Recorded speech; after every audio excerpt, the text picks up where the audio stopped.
You seek the key, but first you must learn the ways of precision, craft, and performance with Acura's all-electric ZDX. With a premium Bang & Olufsen sound system, up to a 313-mile range, and a Type S variant with an estimated 500 horsepower, the ZDX is their most powerful SUV yet.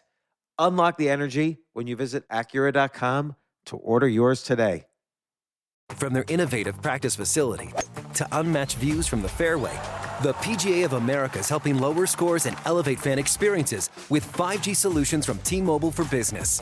Together, we're using AI-powered analytics to expand coaching tools and bringing fans closer to the pros with 5G connected cameras. This is game-changing innovation. This is the PGA of America with T-Mobile for Business. Take your business further at T-Mobile.com/now.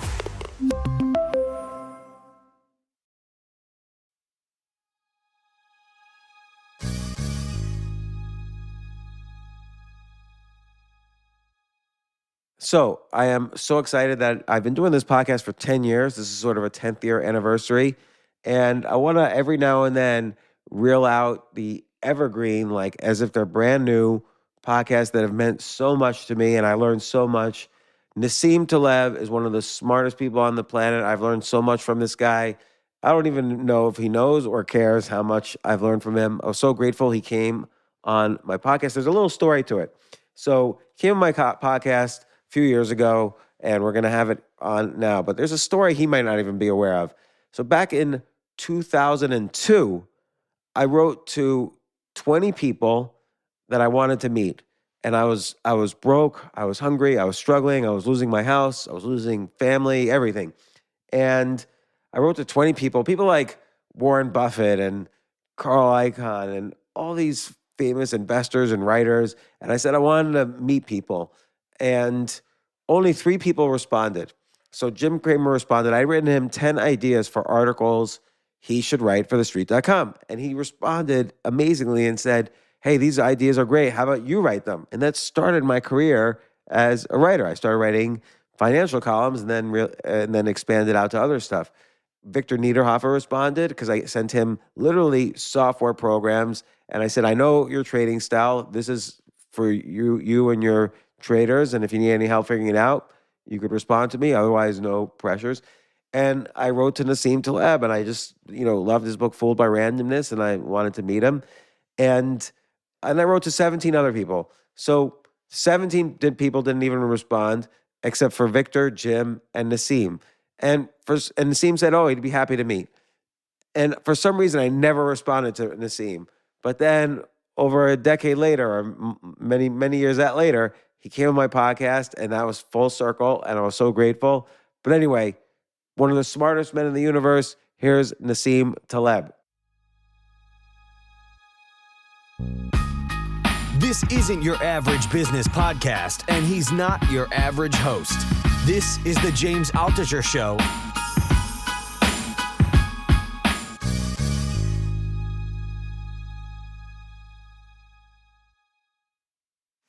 Let's look at technology. Technology works beautifully when it destroys bad technology. In Anti-Fragile, I discuss the Lindy effect, which tells you pretty much the following. If something has been around for 20 years, odds are it has 20 more years to go. So if something's been around, a technology, an idea, that's not perishable. For a human, you don't have that effect. For a technology, you have that effect because there's no upper bound on the life of a technology. So if I see an old man and his grandson, I can say statistically that bearing some problem with the grandson, some disease, some whatever problem, that the grandson will survive the grandfather. Whereas with technology, it's exactly the opposite. If you see very young technology and old one, odds are the young technology is not going to survive. And the old one simply is a concept, it's application, straight application of the measurement of fragility, the techniques to measure fragility, that time is either breaks what is fragile, all right, or gives what has some properties, some hidden properties of survival, gives it some edge, okay? So when we look now at technologies, you realize that technologies tend to stick are technologies that are destructive of other technologies. because the book has not really been replaced, okay? Right. But some things have been replaced. So let's talk about television, all right? Where people say, well, there are a lot of social networks, but think about what we had before. You sit in a nuclear family, or whatever it's called, used to be called, watching someone giving you propaganda on the screen, all right? That's not social life. Whereas now at least you can communicate with other people. That's social networks. So in some sense, we're going back to having a social life because of social media. Exactly. And then the other thing, think of computers, all right? Computers are technologies that have been displaced by what? Laptops. But laptops have been displaced by what? Tablets. Yeah. How did we start writing? Yeah, tablets. All right. So look at what food we have on the table today. Someone in 1960 would have predicted that for dinner tonight you're going to have Bill and some flying saucer or whatever it is. You get the idea, all right? And effectively you're going to be eating closer in the presentation. You see, something closer to how your grandparents ate. Right. And well, you mentioned the glass, that we still use a glass, and that was invented like 3,600 years ago. Exactly. Glass was invented. I mean, it was marketed by at least 3,000 plus years ago, and glass has and all we've done is improve glass. So what about things that are truly disruptive though, like a car versus a horse, email versus mail? The car versus a horse, but the car has been disrupted by the bicycle, which is older. Right. So you have the point is statistical. Someone when I talk about life expectancy, I'm talking about your life expectancy.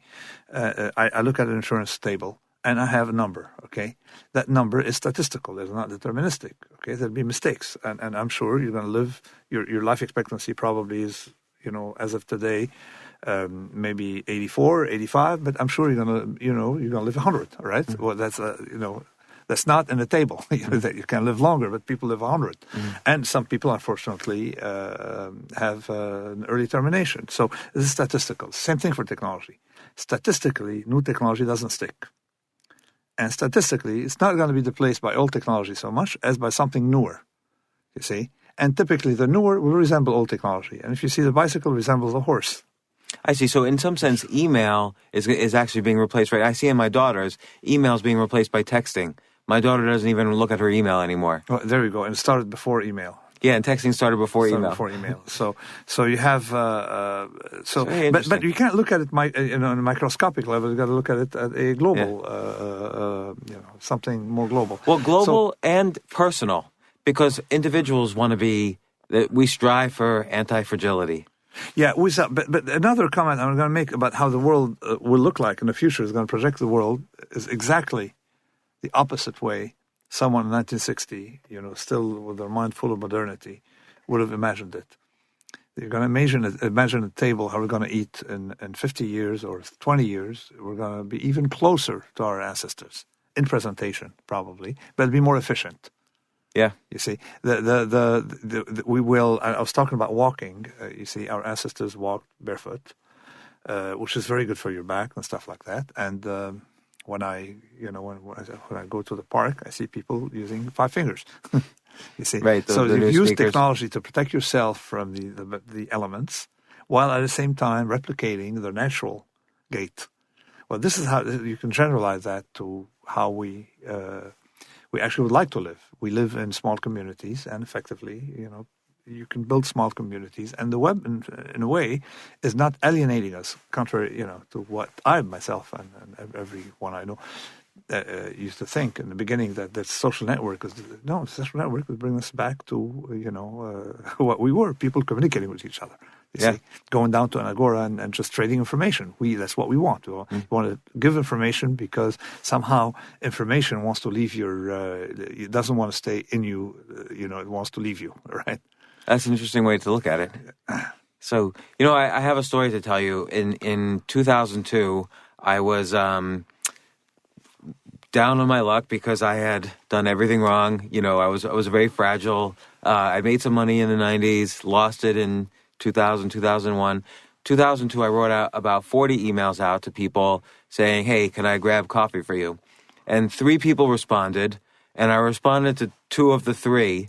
and so Jim Cramer responded, Victor Niederhofer responded, and you responded, and unfortunately I had the wrong I responded copies. to you. I don't remember. No, it's okay. I had at the time, and I'm trying to implement. But it I wish again. I had responded. No, but I had a golden rule written in stone: is that you always reply to emails.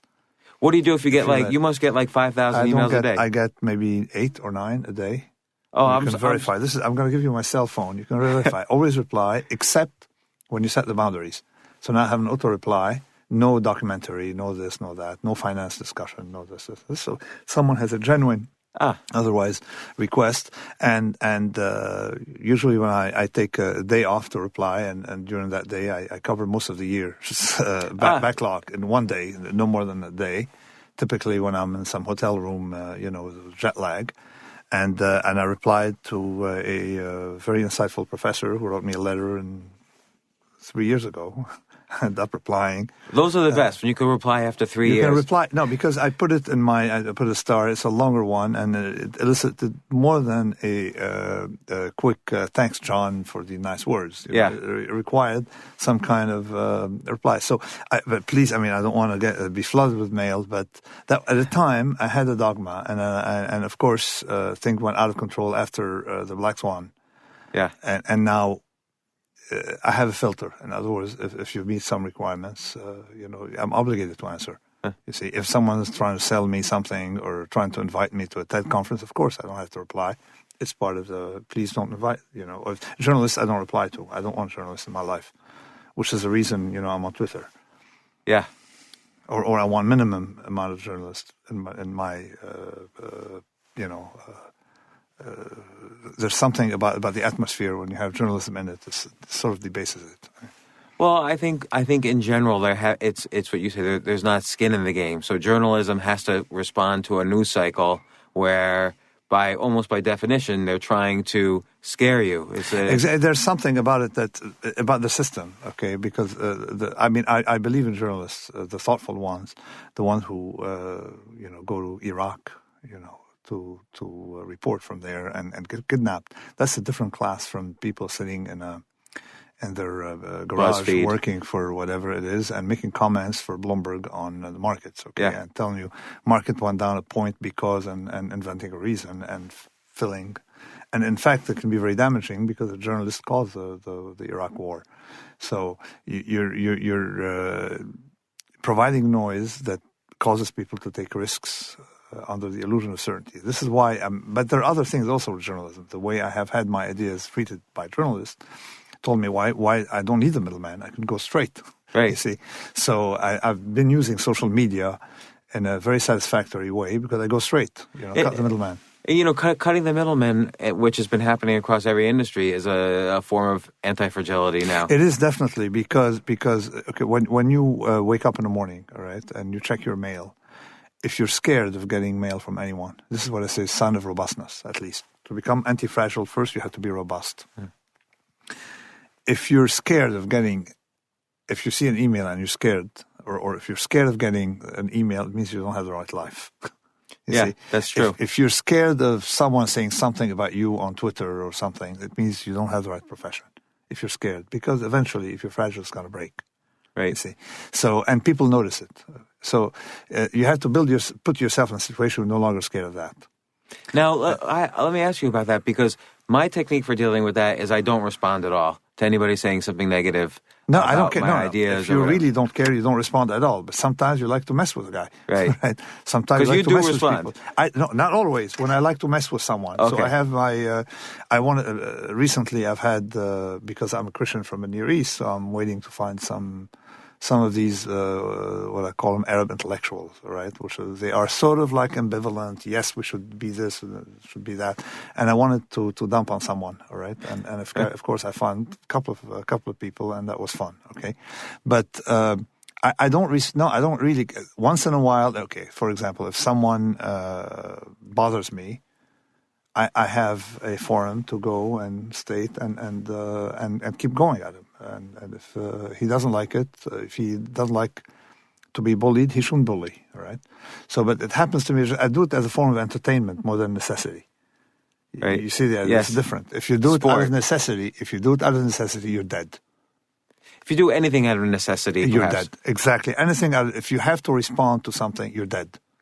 You see, if you do it just because there's a certain class of people who, political scientists, these people bother me, or intellectually, and I like to have some form of entertainment because I'm human. Okay, so that's a hobby, and usually I reserve these episodes to when I'm in a restaurant waiting for someone. You see, and you get in a bad mood if someone's late and you're hungry. You see the idea, so it's a perfect time to be aggressive with people. But I've had recently, I had this paper that you have in your hand on precautionary principle. Mostly that people talk about GMOs, say, we have no evidence that they're harming. Yeah, but you don't have evidence they're not harming. That kind of stuff. So some lobbyists from some groups, have gotten on the web and tried to mess with me. They didn't realize that I enjoy it. I enjoy humiliating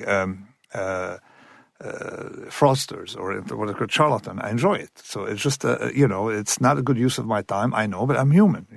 So if you don't have an hour a week to play with people you don't like, what do you do with that time? All right. Take a quick break. If you like this episode, I'd really, really appreciate it. It means so much to me. Please share it with your friends and subscribe to the podcast. Email me at altucher@gmail.com and tell me why you subscribed. Thanks.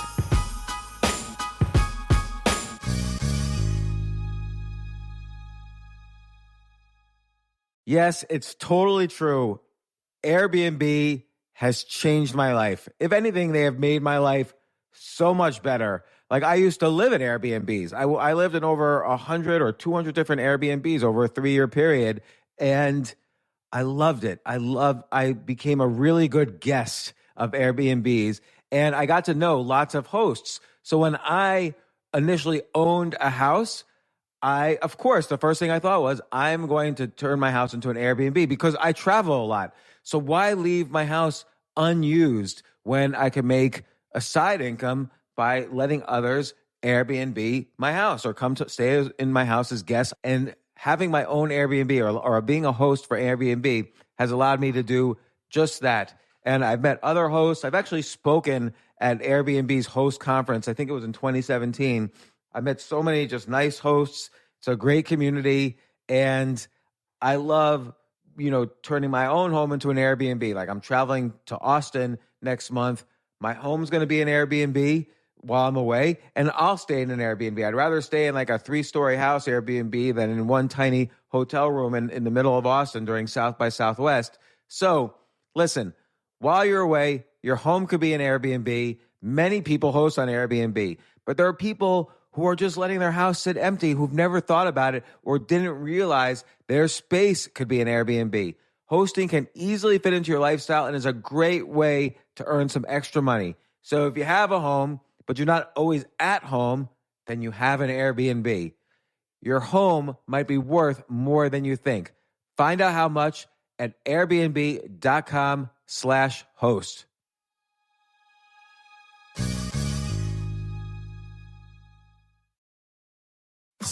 1 in 8. That's how many people have worked at a McDonald's, who serve millions the best Big Mac and best birthday party they've ever had. Who haven't just seen kids graduate from a Happy Meal, but have gotten help graduating themselves. Because they know the skills learned here Bienvenidos. Welcome to English Under the Arches. can help you grow from here or keep growing here. Hi, welcome to 1 in McDonald's. 8 start at McDonald's. And when you start, stays with you.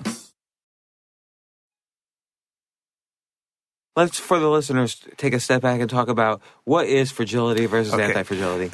This whole episode of Anti-Fragility can only be explained, and this whole episode, when I went through my own, how did I get to the idea, can only be explained by the quest to figure out risk.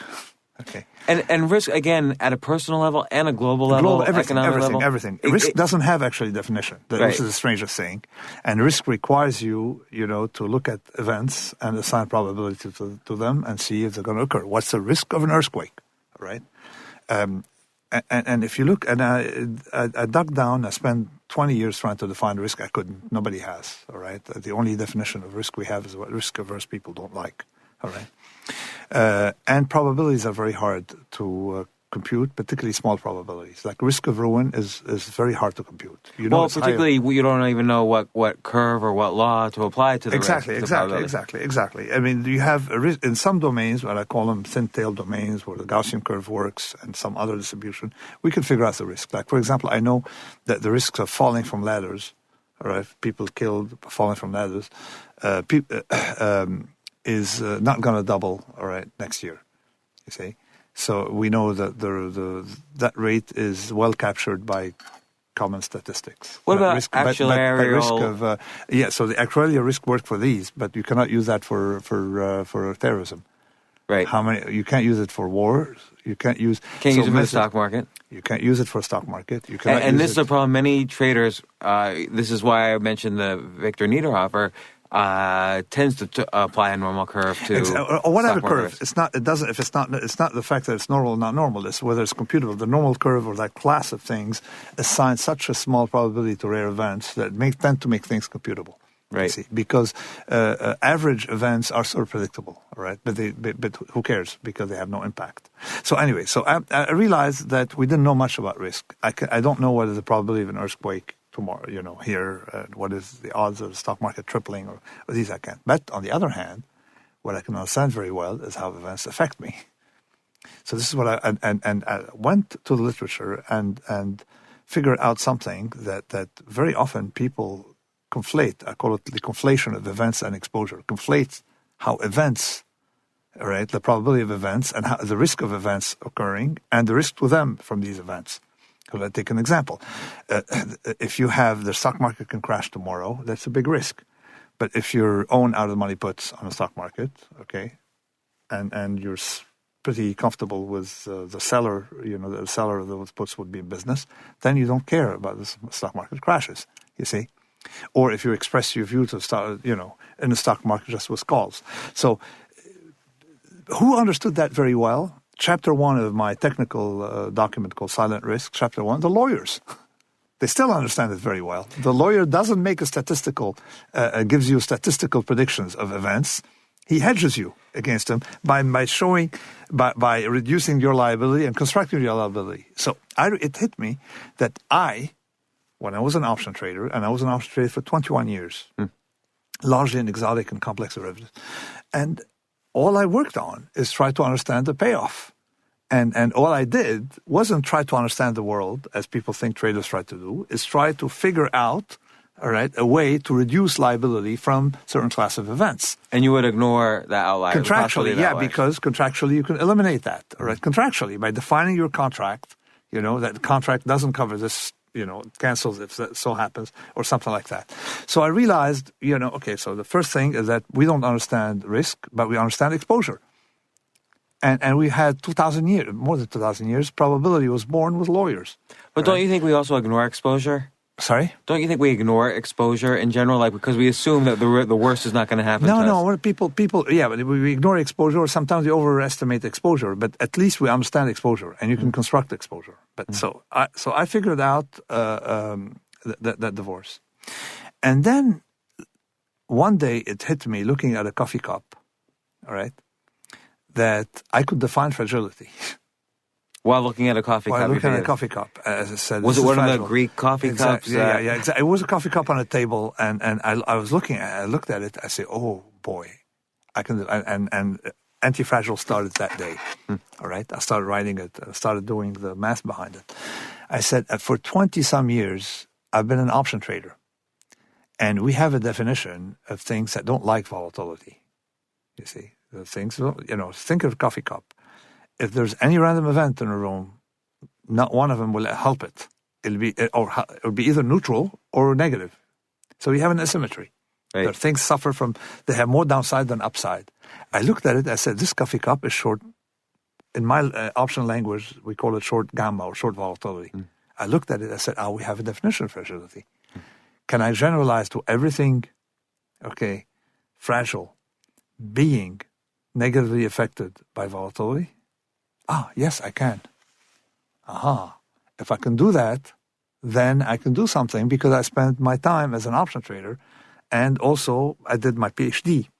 So I did everything on some specific, properties, all right, of complex option packages. So I just said, okay, everything that doesn't like volatility is fragile, and everything fragile likes volatility. So, and everything flew from there.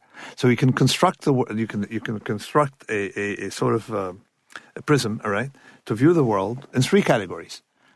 The fragile, like short an option, if there's volatility, it's exposed to it. It can blow up, it can suffer, whatever, the various degrees. So let's give some examples of fragile. So like you give one example, which I thought was great, an old woman who likes everything to be 70 degrees. Well, okay, an average of 70 degrees is bad because if it's 140 degrees, she's dead, and if it's 0 degrees, she's dead. Exactly. To explain this, we need 1 point to explain it, which is to explain the link between a coffee cup and the old lady, an elderly person who doesn't like thermal variability, which is as follows, is that whatever you can show mathematically, and this I think is important, okay, because it generalizes to so many things. And now I'm working with physicists and on the thing about GMOs and global warming on risk. What is important is that what doesn't like volatility, doesn't like variation, doesn't like stressors, doesn't like time. You remember we started the conversation talking about time. What doesn't like volatility doesn't like time. Why? Time is volatility. It's more events happening. Right. You see? And doesn't like entropy, doesn't like stressors. And you can very easily make a table of what are the things that what doesn't like volatility doesn't like, and put them all in the same group, the fragile. So the fragile doesn't like time. Sorry? It's a huge group. It's a much bigger group than yes. anti-fragile. But whatever doesn't like one won't like the others. This is what the interesting thing. What doesn't like time, doesn't like unpredictability, and doesn't like stressors, and doesn't like randomness, and doesn't like uncertainty, and doesn't like an increased scale of distribution, doesn't like all these things. I feel like you're describing all my emotional relationships with people. Okay, no, but up to a point, of course. Some are open-ended, some. So this is what doesn't like time. So this is the fragile, all right? A coffee cup is fragile, okay? But with respect, you're always fragile with respect to one, all right, what I call source of variation or source of randomness or source of stress. Like, for example, the elderly person is probably extremely fragile with respect to the changes in temperature, but she may not be fragile with respect to, emotional stuff. Right, because she has experience. Or whatever it is. People have died. Some people are very domain dependent in what they're fragile about. Someone could be a weightlifter and is dumped by his girlfriend and go jump from a cliff. Okay, so you can't really transfer from one domain to the other. So now we have an idea. Humans can do that, and it's interestingly. So humans have an ability to adapt to multiple, let's say, social hierarchies. So I can be in one domain, like handle things emotionally, but not be able to handle extreme changes in temperature, whereas other mammals or other animals almost can't adapt to anything. Humans are more adaptable. Yeah, we are, but that's the thing that's very important to understand, that humans are, the reason we're successful is because we are, not adaptable, but we have a broader, we depend from, we can make it through different environments. Thermally, all right, and also it's very important, we are omnivorous. We can eat everything, right? And omnivores, we're omnivores, and omnivores are rare.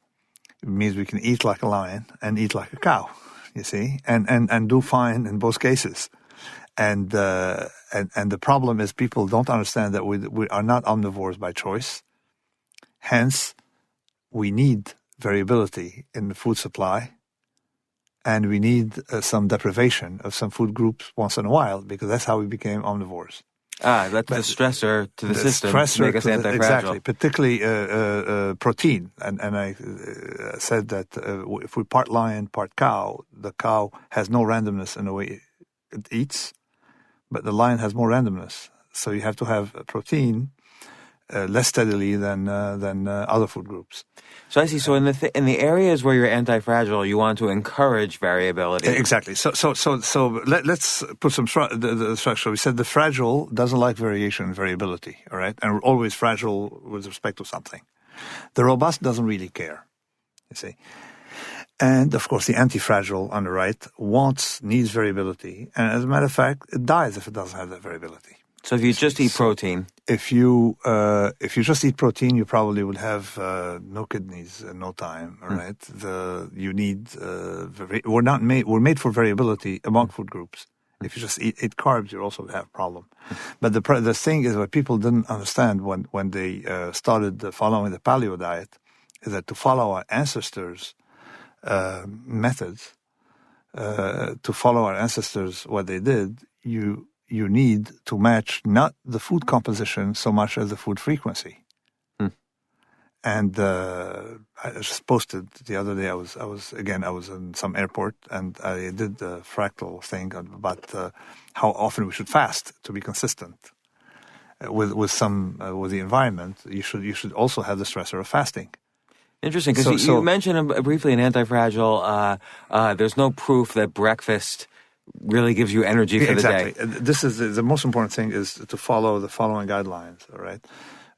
Science is great. It should give us proofs. But if there's a habit that is not part of our tradition and has not been tested for its benefits, then you should be suspicious. And breakfast is one of them. Does a lion eat to hunt, or do you hunt to eat? All right, so you don't need energy visibly, and if you supply yourself too much energy, then you dull your system, and we are a metabolic system. Now, strangely, this idea that I wrote about in Anti-Fragile, I thought nobody would get it. People have independently, of course, have been doing research on fasting, on if you're keto adapted, that fasting is important, and there have been a few bestsellers on that 7-2 diet after Anti-Fragile, repeating the exact same ideas. But to do it right, you don't follow a regimen of fasting one day a week, or once every 2 weeks. So you need to randomize. In other words, you should fast. If you fast 1 day every week, you should also fast 3 days every month and a half, and a whole week every 2 years. You see the idea? I love this idea.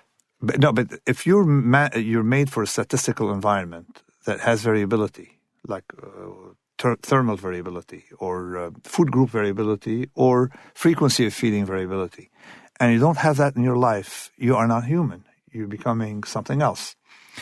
Unfortunately, we have too much control of our environment. So we are made just for an environment that has, variability, but risk came with variability, because it's the same thing. Just like, we had preferences for sugar because it came with nutrition, all right? But, it also comes with heart problems, but we need nutrition. But the environment didn't give us the granularity to differentiate between small quantities and large quantities, you see, because we didn't have that chance. The same thing with variability. We could not control our environment. So we dislike variability and randomness. And now we live in an environment where we can control that small randomness, and it's killing us, you see. So you can kill someone literally by feeding them too steadily, and effectively that's how diabetes comes from. And how was the evidence?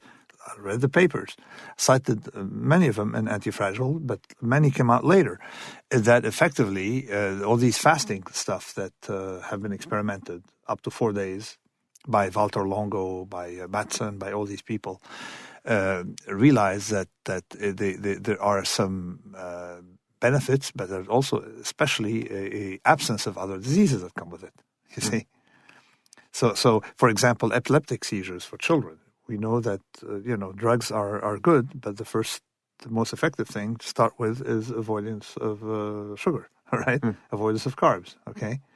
And other things, diabetes. Diabetes is the first thing should be to starve someone for a while, to teach, to the stressor and see if, and you can figure out how often they have diabetes, okay, by the frequency of famine. And you can back from the disease, you can get the statistical properties of famine and our habitat from that.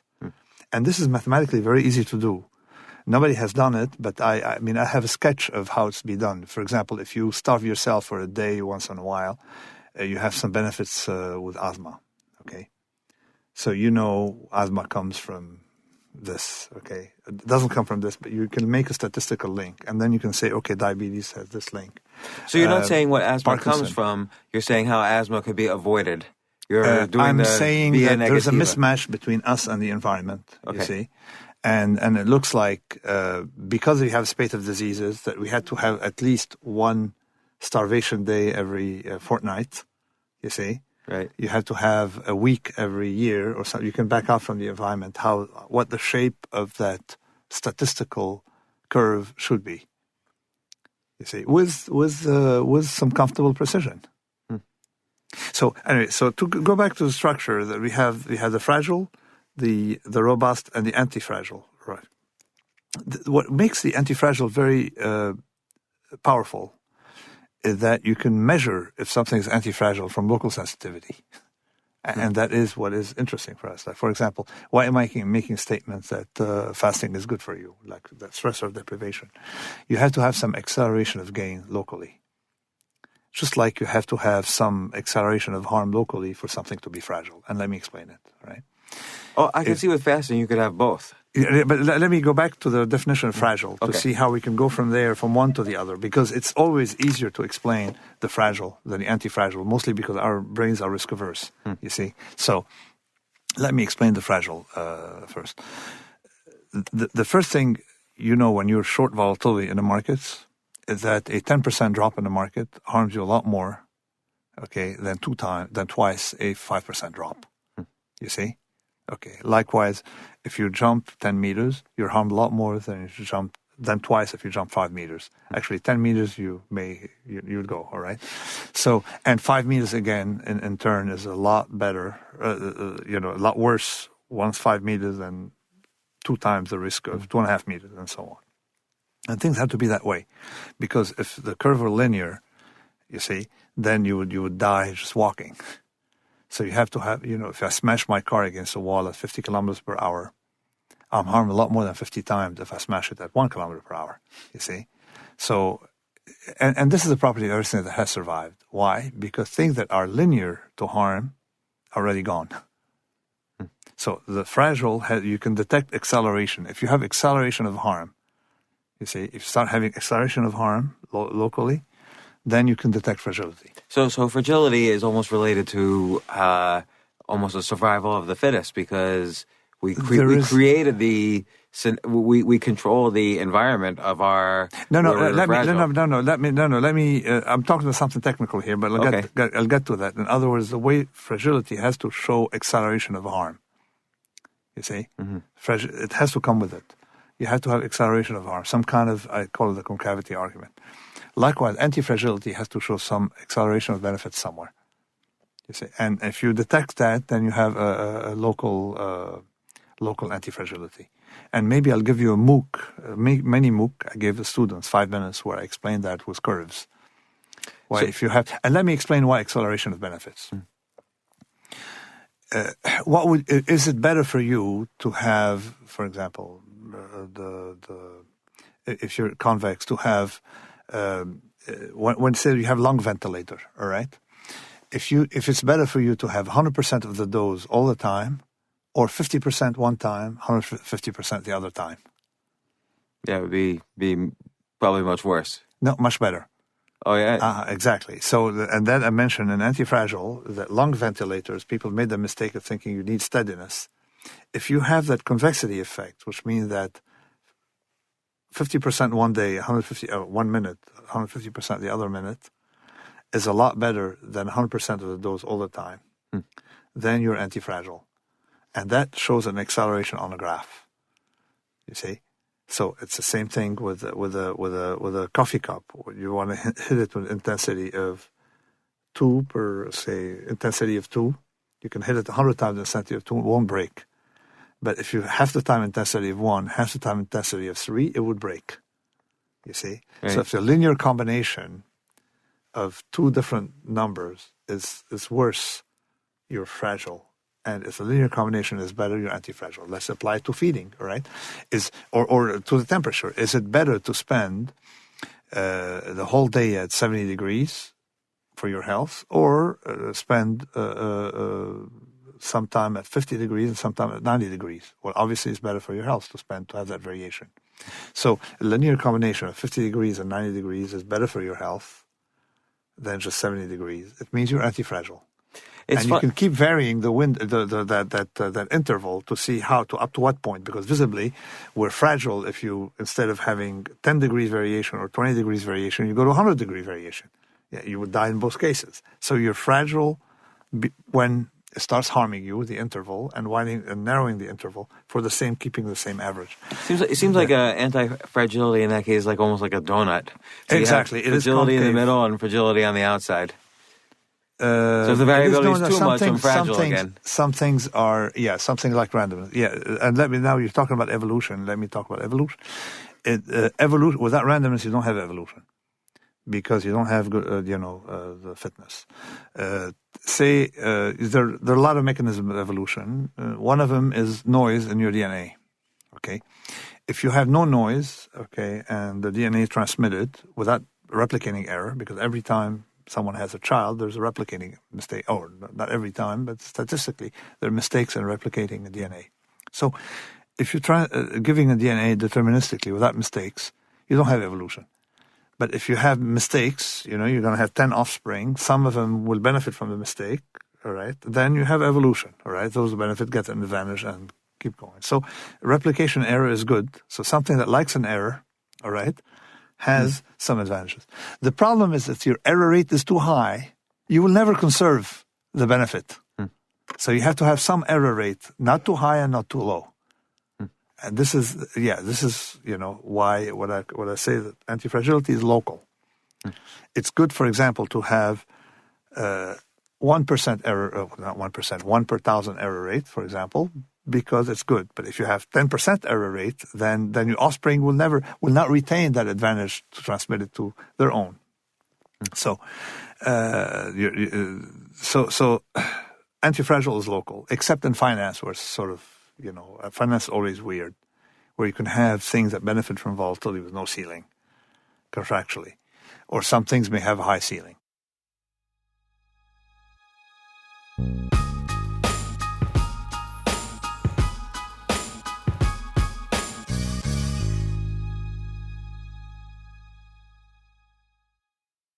I remember last year I was asked to go speak at the Norway Business Summit, and I was so excited because side by side with the Business Summit was the Norway Chess Summit, where I would get to see in person Magnus Carlsen, the best chess player ever, playing chess. But it was 4 plane rides, like to get to the city that ultimately I would go to. So I really did not want to fly for 14 hours, and they were willing to pay for everything for me. So I at first class. So I didn't want to fly for 14 hours and not be first class. So I had to hurry up and get on the phone immediately to get those first class tickets to a chess tournament in Norway.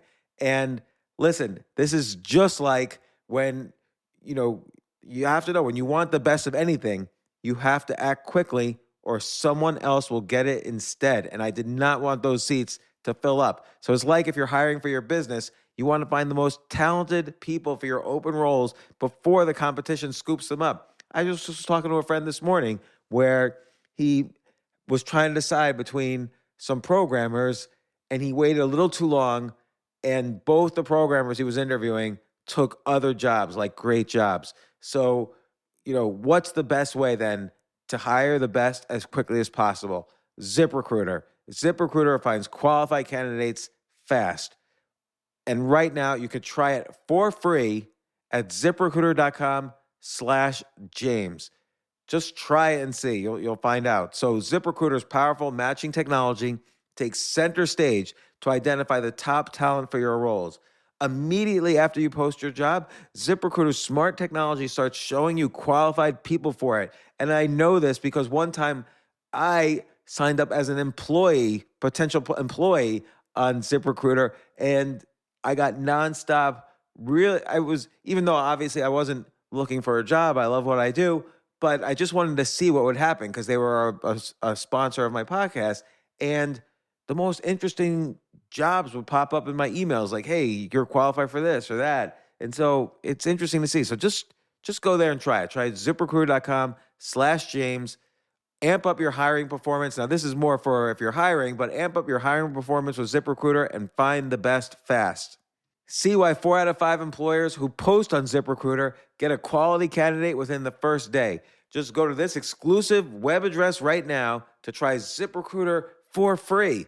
ZipRecruiter.com/James. Again, that's ZipRecruiter.com/James. ZipRecruiter, the smartest way to hire.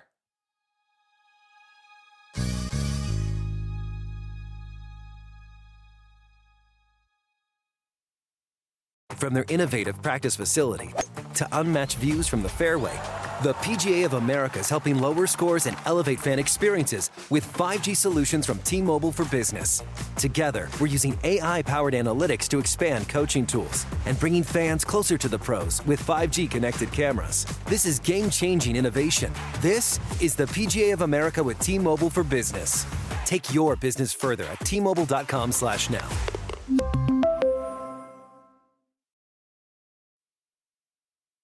Again, use the concept of anti-fragile and convexity, and I'll show you where. Okay, lift weight. What's better to build muscle? To lift 1,000 times one kilo, or 1 pound, or 1 time 100 pounds.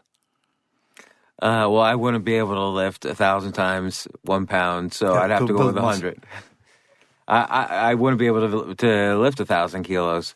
No. What I meant is 100 times 1 pound. Or 1 time 100 pounds. Oh, I would say 1 time 100 pounds. Okay, so there you go. So there you get the convexity.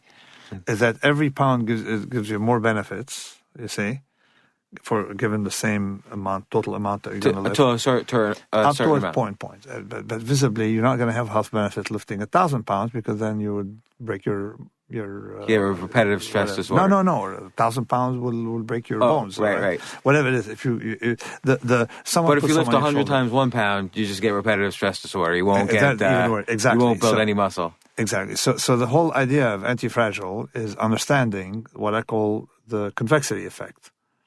The convexity effect, if a linear combination of two things, all right, is better, than one thing of the same average. But what I like about that is you don't have to explain why something works because then you go into the realm of, mythology. You just have to understand this, measuring this aspect. Exactly. I'm very skeptical of people who try to understand the mechanism and like why does a 100-pound weight build muscle? We don't really know. Exactly. So and I said it here in the book. I said that when I started weightlifting, I was told, hey, there are micro tears that fill up, and then you eat your protein, and or you have protein shake, and the micro tears that fill up with muscle, and everybody's happy because of tear. Okay, that's a very nice story. But then I came back and asked, yeah, but how come the lion has so much muscle without working out, all right? Well, they say, well, it's hormonal, all right? They say, hormonal. And then discover that people who take steroids grow in muscles, all right? So you realize that muscle growth is something informational that doesn't seem to have much to do with the way people used to interpret it. But so the theory behind muscle growth will change maybe every generation, or maybe, and we'll never converge because science doesn't work, doesn't have definitive answers. We'll never fully converge. But the fact that if I lift 100 pounds, I will gain muscle will never change. Right, so when you can observe... Phenomenology is robust, okay? Theories, the explanation, are not. And people yet have more respect for theory than phenomenology. Phenomenology is cataloging things that have monstrous regularity without really understanding the reason. And I don't have to explain that to you what the mechanism by which if I hit someone on the head, okay, he's gonna, not do well, all right? You have to explain the blood vessel. I don't, the fact is it won't change the story at all.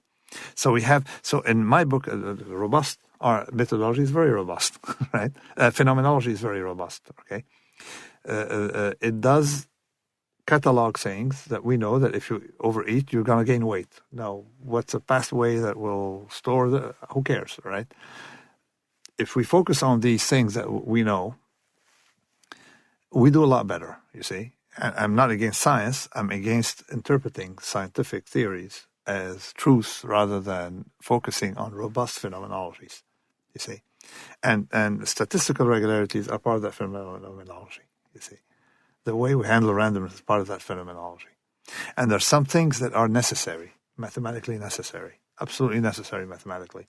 Like, for example, that if you are convex, in other words, if 80% of it, then necessarily you like variability. Then necessarily you are anti-fragile, and that thing. Then necessarily you benefit from random supply of that thing. If you do better, and you take those books on starvation now, they have many of them showing how cancer cells do. Okay, but if you look at it, you say people effectively do better after X days of starvation, and then they can eat all they want. So visibly, instead of eating 2,000 calories for 8 days, they eat 0, and then they can eat the rest. They do a lot better, okay? But you don't have to go into the mechanism to understand that that's a regularity. You see, that you can, and from that, you can make mathematical statement without having to understand the process at all because it's necessary. Well, let me ask you a question. Because we've removed so far, let's say, because we have this controlled environment that we can control, do you have to now measure statistically to get us back to... Exactly, that's the problem. Okay, let's go back to life, all right? We had no control over transportation, so we walked a lot, right? And now we got better. We can make life comfortable with a car, okay? Now, what do? You drive your car to the gym to compensate for it, you see, and walk on a treadmill, you see. Normally, that's completely absurd, but we do that, no? That's a compensating fact to fix it. But this is not something new. The Greek Orthodox religion forces us to have 200 vegan days. I didn't know that. Yeah, because in opulent societies, you overeat on lamb, you're going to be harmed. So we have including 40 days of Lent, we're entirely vegan. You go through 40 days of purely vegan, stuff. We have Ramadan in Islam. If it's done properly, you should, and Judaism has 6 days of fasting, plus recommended, a lot of rabbis fast X number of days, just to have a clear mind. So if you look at, so these are compensators. It's no different from going to the gym, to compensate from the fact that we have too much control of our environment. And it's the same thing with lack of cold. I was you have saunas, all right, where you induce variation, okay, and you have reverse saunas. I was in Qatar, a place I hope, not go back because I don't like their politics, and they may force me to stay there. Anyway, so I was in Qatar, and I noticed that they had a reverse sauna, which is a room where temperature is kept at something like minus 20 degrees centigrade, where you go for a minute, maximum minute, to a reverse sauna, all right? Now, all these things come from the fact that we have too much control of our environment. And thermal stability and mechanical stability and these things are, effectively weakening us. But then you have to measure whether that's... Now we're in a position where we have to measure if that's good or not. Well, we can guess pretty much. I mean, we can guess that if you don't walk too much, you're going to gain weight, you're going to do this, you're going to have this. You can guess that if you don't, go lift weight in the gym, your bone density will do so. So you can pretty much calibrate your life to have enough... and most people who live healthy lives, live in cities where they walk a lot. Or now it's impossible. At some point it was easy to drive in New York City. Now it's impossible. So somehow our environment also is forcing us to go back to more ancestral methods. Right, and you mentioned there's an anti-fragility there because people might complain, I'm stuck in traffic, but I'm in a city where... or there is some anti-fragility there where I'm in a city where everybody wants to go. So the fact that I'm in harm means I'm in a popular place where there might be money and opportunities and so on. Exactly. It's not, I mean, you don't complain about traffic. It means other people want to be there as well. Yeah. Right? It's just that there's something very interesting, by the way, about traffic is highly nonlinear. and people made mistakes of not predicting traffic based on local response of delays, like the city of New York wasn't good at understanding the linearity with traffic. Is that if you shut off a bridge, for example, the 59th Street Bridge for a film on Saturday, don't predict that it's going to slow down traffic by 10 minutes. It took me 4.5 hours. I was stuck in a car, right? So, of course, it's my mistake to drive to New York City, but that was for dinner. You see the idea, incidentally, talking about traffic. Now, it's very important to realize that risk is not variability, but our instinct mixes the two of them.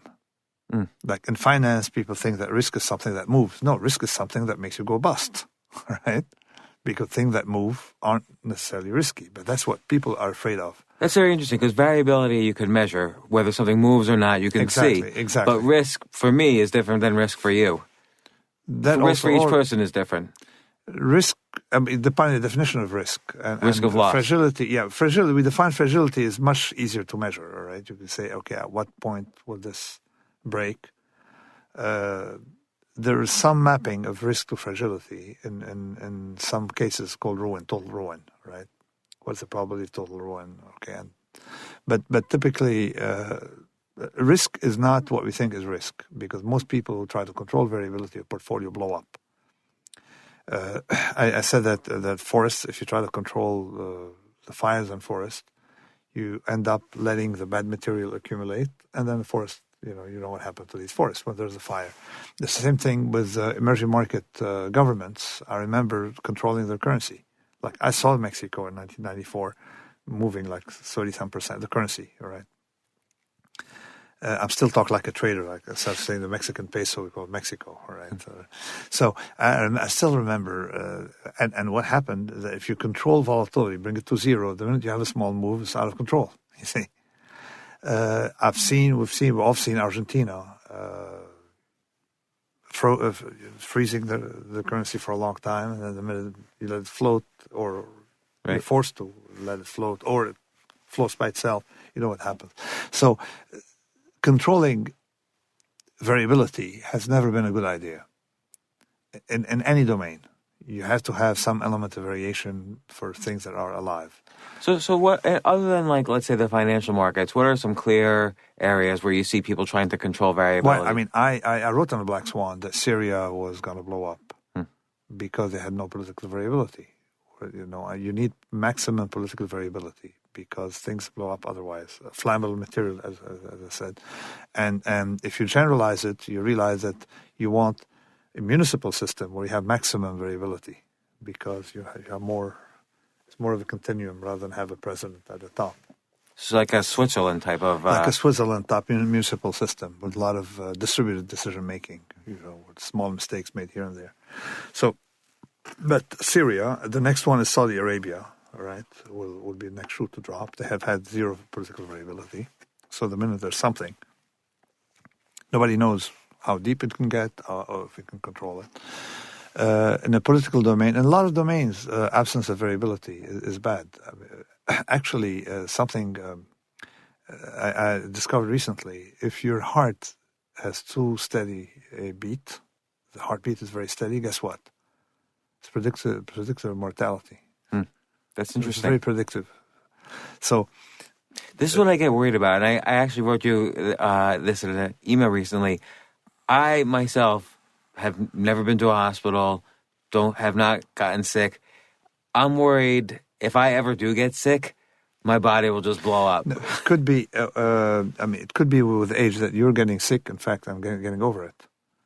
Maybe, it could be. I don't know. I didn't look at, infectious diseases aren't so much my domain. I'm just worried that my mind won't be able to handle it once I get sick because I'll be so fragile about the concept of getting sick. Really? Maybe induce yourself, go to some country or you can contract. Get malaria or something. Not malaria, something less chronic. Yeah. I don't know.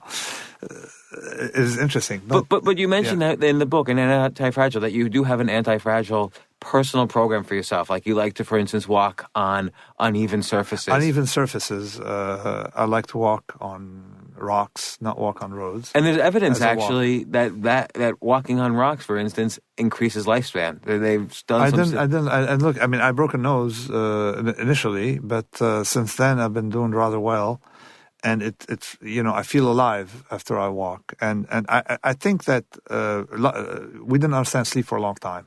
People trying to reduce sleep and then having problems elsewhere. I think we also don't understand walking. I say if statistically we've been walking so much in our history, okay, I need a very convincing reason, all right, to stop doing so, and there's none. Okay, so I try to walk. Pretty much what I try to do as main activity. Okay, my activity is some 20-some hours a week, minimum. But I've noticed one thing is to have a comfortable life. I wake up in the morning. I don't want to have any obligation except walking.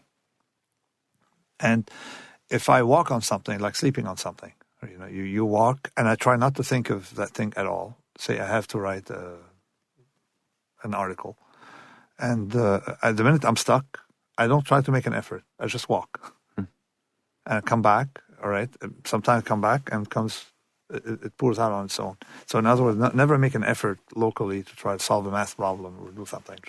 So don't stare at a blank screen or a blank page. No, nothing. Make no effort. Life is too short.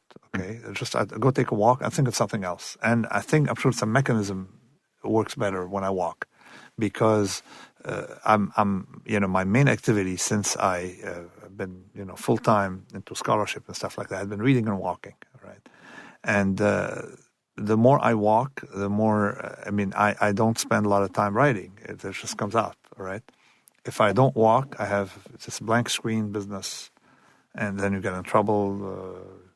Walking is necessary. So walking increases the stress. Takes I don't know the mechanism. I absolutely don't know. Right, I'm making no statement, no explanation mechanism. But I look at statistically how much we've been doing it, and I apply it, and it seems to work. So in other words, I don't have to have to come up with an explanation to follow Mother Nature, particularly if I have a hugely positive payoff from it.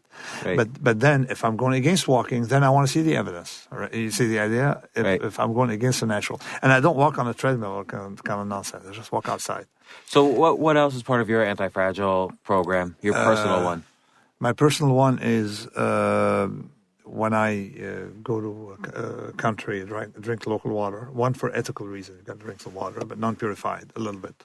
Mm-hmm. So just, that's the anti-fragile thing. Reduces surprises, all right? So we have had so much control of our hygiene that people are forced now to take pills with bacteria. Isn't it absurd? So exactly like driving to the treadmill. Well, it's always my theory that the peanut allergies this generation, which we never had before, is caused by too much antibacterial. Because people don't understand, plus overusing antibiotics. Okay, so what I do is I follow the principles that risk is what to worry about, not comfort. So take no medicine except if I have something very, very severe, in which case I don't see one doctor, I see 4 of them. And I follow... Fourth opinion. Not 4th opinion, and if someone gives you one, and I double the dose even if necessary. You see the idea? So medicine is very nonlinear to condition. And let me give you the rationale. If you have slightly above normal hypertension, all right, like slightly if you're above the normotensive, and you take medicine, the number needed to treat is something like 1 in 100, at best 1 in 60. In other words, the number of people who benefit from the medication is very small. Is that usually true? If it's slightly 1 standard deviation away from normal, all right. So that is, that's fascinating. But if you're 4 standard deviations away from normal, or 3 standard deviation away from normal, something in that area, okay, and you can use standard deviation because Gaussian, it's sort of Gaussian, then the numbers needed to treat are monstrously lower. Something like 75% benefit from the drug. So if you were told you had cancer, you wouldn't take any chemotherapy drugs? I would go I'd not try. But if someone tells me I have a headache, take this medicine, I wouldn't take it. Plus, there's some feedback. If I start taking medicine from headache, then I'm not limiting the cause. The cause is just a symptom. But to go back, so it tells you. But the harm from medicine is the same Whether you're high, hypo, you see that is the same. So the ratio of gain, all right, is not there for mild condition. But the problem is pharma has a difficulty finding people who are very sick. So because of 5,000 more people who are very, slightly hypertensive than very hypertensive. You see, and this is why we tend to overtreat people, and you have to let the variation and the stressors take care of themselves. They make you better, and make sure the extreme is taken care of. Okay, so this is a great field. So medicine. What's another area personally? What about like in relationships? In relation, I don't know. I have a very boring, I have a very boring. Seems like marriage is a fragile thing. I don't know. I've seen people, all right, who have who don't know how to manage, the social life, okay, relationship, and overall with their friends, partners, and stuff like that. And I try to avoid these people, okay, completely. And put them, I cut losses very quickly as a trader. So, if you see someone, a business person who had a problem with a partner, I cross the street. I don't get. I mean, I may have coffee with them, but I will never do business. So this is something you learn. Is some people are troublemakers, and to stay out of that. But in social relationships, can disruptive people be helpful? In other words, can have anti-fragility by having disruptive people in social? I don't know. I try to avoid disruptive people, and also, but I myself try to be disruptive if I don't like something. Although it sounds like you selectively expose yourself to stressors, like on Twitter or something. No, but Twitter is not a stressor. And Twitter is I'm enjoying the medium, and it's calculated. It's much more calculated by picking on targets that I don't like a couple of economists, and publicly. So, right. But in private life, I haven't had many. I don't know if in private life I've had many fights, except you see some person drunk at a party, and I control the person and get him out. But you don't expose yourself to variability there. You stay around positive people. I haven't. No, I don't. I haven't had street fights in a long time. Right. Haven't had no street fights. No actually shouting match. Nothing. But it's funny, thinking of fighting, like gaming in general, like chess, it's good to study multiple openings so you understand chess better, to have variability in your knowledge. I don't know. I mean, I didn't think. All I thought about is that I remember, figuring out that being good at chess doesn't make you necessarily good at other things. That's definitely true. It's very domain specific, but is it also, how much transfers? I've had a lot of stories. I don't know how much transfers, but so this is why I try to avoid analogies to game, because life doesn't resemble games, and right. People think life resembles games, tend to get in trouble. But I think that you have to have an element of surprise in your life. Okay. Now let's talk about life. Okay. What I think is a way to be, non-fragile in your life. If you're an employee, you're fragile for life. Because even if you're promoted or demoted, it's unpleasant for you. It's fragile. Because if you're promoted, you got a small increase in salary, but a huge increase in responsibility. Exactly. My point is, if you're going to be employed, better be the lowest person, the night guard at a company, right. Or someone who no responsibilись, and you get responsibilities, income. And you get income, and then you can write poetry at night, or be a right. painter, or do things. And in developed countries, it's like Switzerland. If you want to be a writer, it's much better to be a work at the minimum wage than very comfortable, rather than be a university English teacher or a German teacher or whatever it is, to write books. So the being an employee makes you very fragile, because the way people start viewing the world, prevents them from following their own ethical inclinations. Right, so they'll choose to make an ethical exception to get a promotion, for instance. Or no, for example, you may work for a tobacco company, all right? You may buy stock in a tobacco company because you have a budget to make.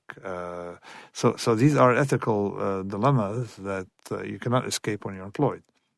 It's similar than to make a budget. So owning a home makes you more fragile than renting. Well, it depends. I mean, to be personally, I never borrowed a penny, all right, and almost never. I had an arbitrage once when on my first job. Trading at doesn't Trust. No, at Bankers Trust. After that, but I noticed that people who have a mortgage have, of course, are the prisoners of the system, and they underestimate the duration of their employment.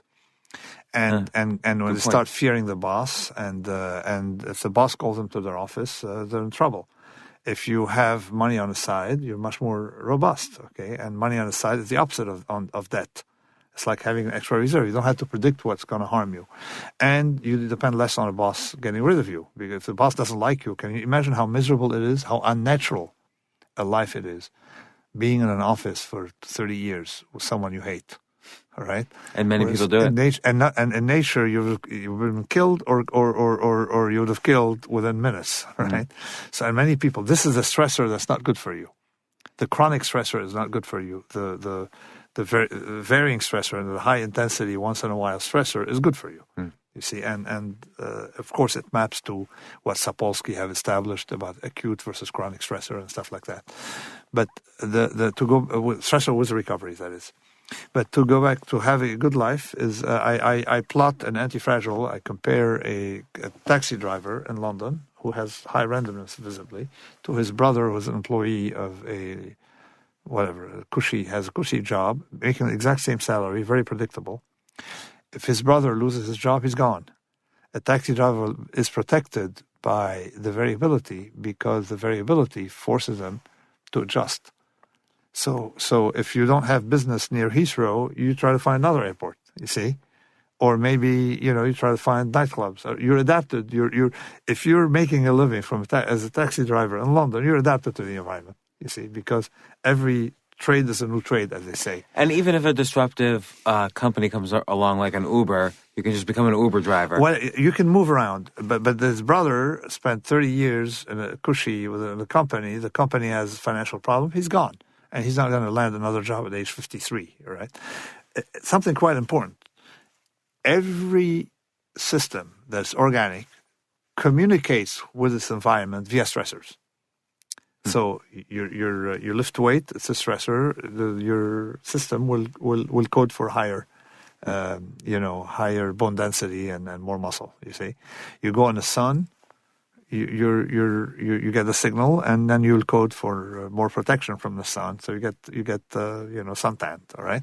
I like your point in Anti-Fragile that we've been in the sun for millions of years and never got like skin cancer from it, as far as we know. That I didn't make that point so much that I was questioning the idea of avoiding radiation lotion completely. Except if you don't have the racial characteristics and the skin tone characteristics of the area in which you live. Right. Like if you're, an Irish person living in Australia, there's a problem, right? But if you're an Irish person living in Ireland, I don't know. You see, right? And effectively, it looks like, and now we have evidence that a little bit of radiation is very good for you to protect you from cancer. So elimination of radiation makes you fragile. Just like a little bit of bacteria is good for you to protect you from bacteria. You see, if you live in a sterilized room, you're not going to do very well when you come out of it. So it's among these class of things. But so when you are professionally a consultant, okay, you're not an employee, a consultant, you're going to have variability in your income. But every morning, if you're still making a living, all right, you're fit for whatever environment there is, all right? So there you're minimally resilient, but not yet anti-fragile. You have to get minimally robust, okay, to get in the right direction of anti-fragile, you see. Something anti-fragile is effectively something that gains from stressors to the system and improve from it. We have also to avoid looking at humans as a unit. You have to look at systems. You see, so sometimes the fragility of the person is necessary for the safety of the system. Take the restaurant business. If restaurant weren't fragile, wouldn't go bankrupt, you wouldn't have a healthy restaurant business where people can eat well. So how can the individual, right, be? What can you do in that environment? In that environment, you have to make sure that you're capable of starting a new restaurant very quickly.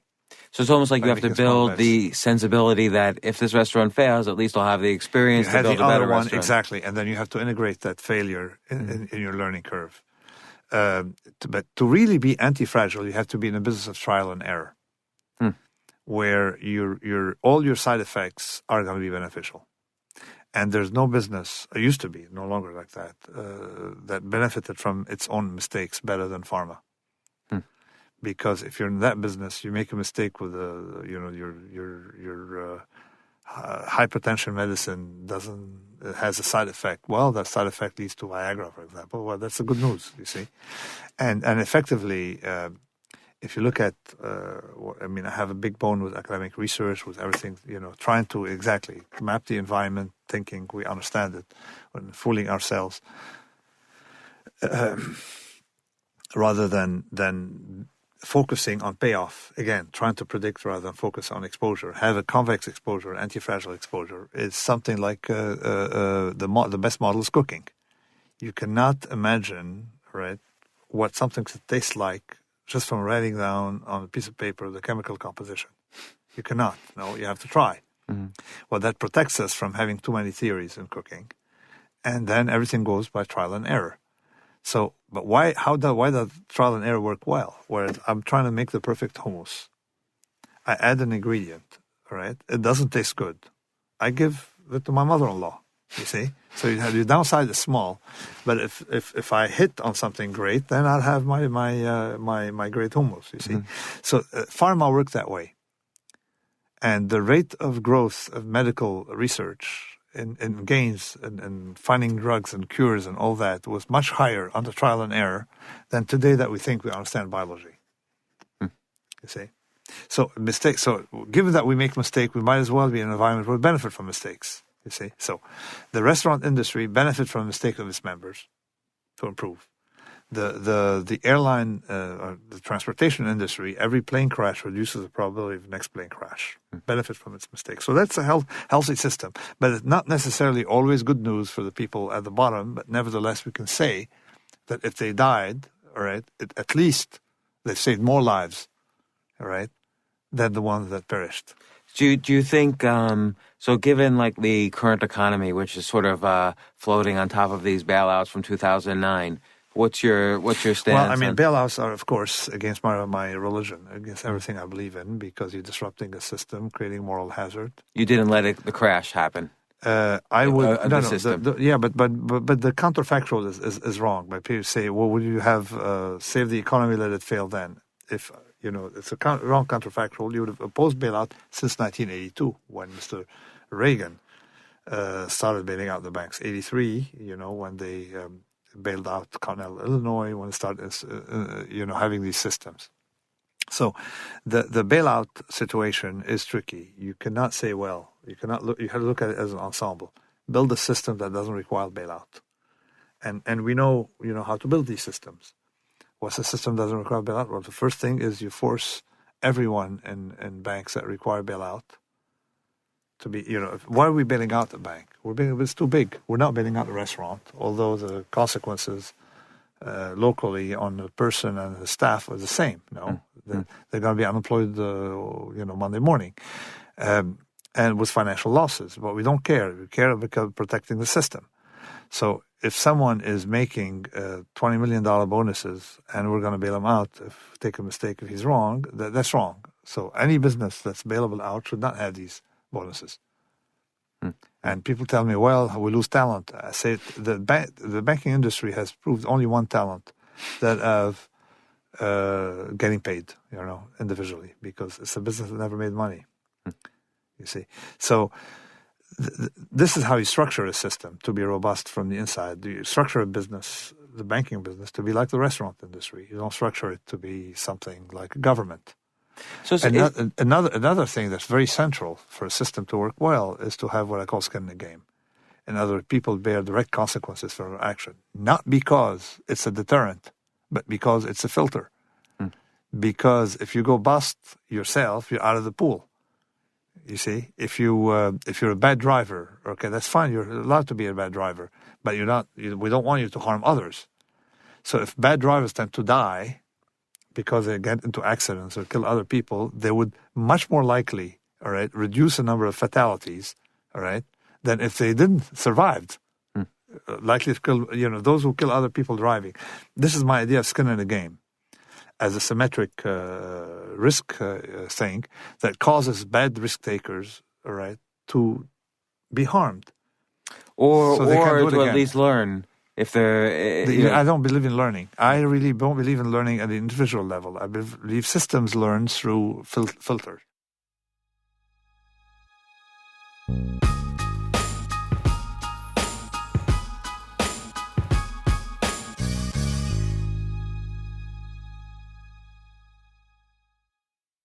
From a flat tire in the city to a dead battery on a distant drive, AAA is partnering with T-Mobile for Business to accelerate response times and get more drivers back on the road fast. Our nationwide connectivity powers location telematics, so AAA's fleet can find stranded drivers quickly while being fully equipped with the in-vehicle tools to have answers when they get there.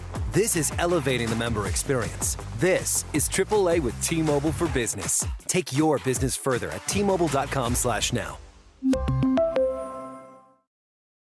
Sometimes it takes a different approach to help you unlock your true potential. With Capella University's game-changing FlexPath learning format, you gain relevant skills you can apply to your career right away. Earn your degree from an accredited university and be confident in the quality of your education. Imagine your future differently at capella.edu. Capella University is accredited by the Higher Learning Commission. Learn more at capella.edu/accreditation. What about entrepreneurship, though? So if somebody starts a business and fails, they might learn from that experience. Well, no. Yeah, they learn from the experience, and also the business model of entrepreneurship is what I was in, out of the money options. I bought out of the money option. I always lost money. And I was in business of, and then, people... it's very interesting. Entrepreneurship is like buying out of the money options. Exactly. And you have people who kept telling me that I was doing the wrong thing, and they still work for a living, you see? And so you can only smile and say, okay, be polite to them. And they teach you how, because and then my reason is that the tails, okay, is any error in model, all right, means the tails have to be more valuable. And it's a little complicated to do without a graph. No, but that's interesting. So entrepreneurship is actually saying the tails have more value than anybody else thought before. And so you're going to develop your business look at those tails. The world is built today by entrepreneurs. Everybody who short tails, there's no business that short tails that's still in existence.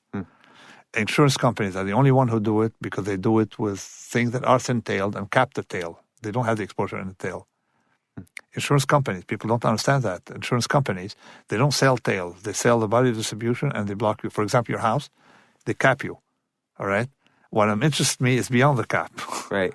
So I was in the business of buying tails, all right? Or at least protecting people from not having the tails and stuff like that. So it is, when you're in a business like that, you start looking at the world of tails and you see who understands tails.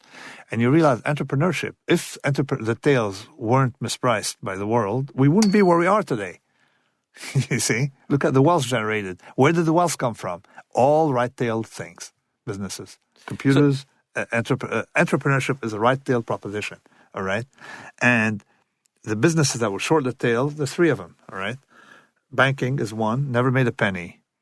Another one is insurance, reinsurance. The ones that made even substandard stuff was because they were capping the tail, you see?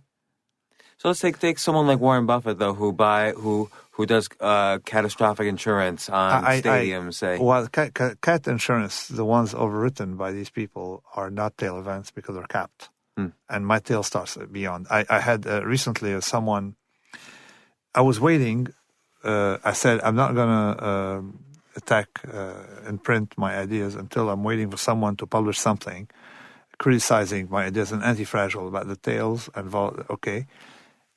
in a journal, so I can publish it in a scientific journal. And some idiot who's a risk manager or whatever said, "Oh, Taleb is wrong. Look, there's no volatility.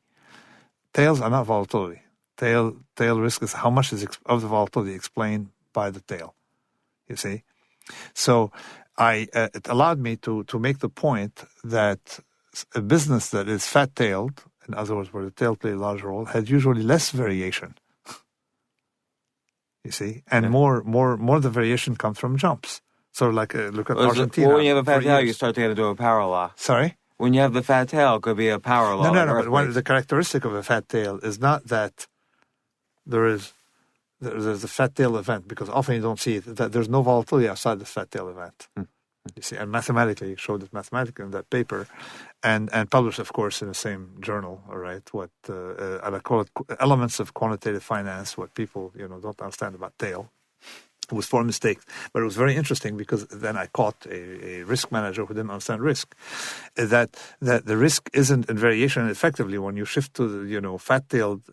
In other words, it's not so much volatility. The VIX doesn't represent fat-tailedness; it represents variation. And usually, to build like I used to build fat-tailed trades, I would sell volatility and buy the tails, and only be harmed by medium volatility.